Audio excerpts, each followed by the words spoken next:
Hange yama chirimba ngudei. Andikubona zvikuita zuva. Andikubona zvikuita zuva ere mapisi resu. Ndapiwa umbrella. Hai vatosvika patiripadusa. Mwanangu. Rega tiende. Ora tuonana mama. Iwe Sparo wato addicted panyaya yefoni. Wazvinzwa? Uri kutaura nevanhu vakuru asi kungonon'ona foni chete. Unombozvifambisa sei iwewe?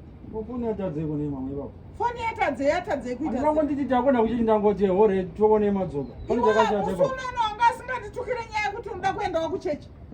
Saka nhasi uzoita sei?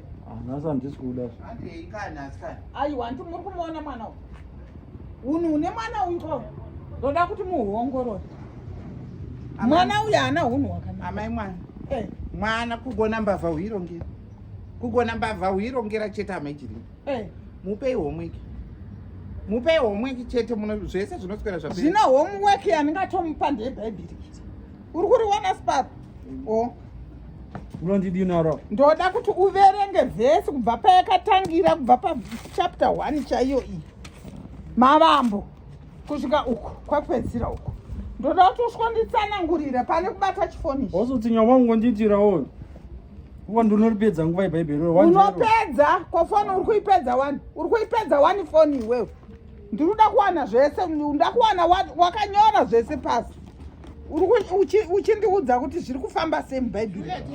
Chambozama kuona ndoverenga mabata akudza rese.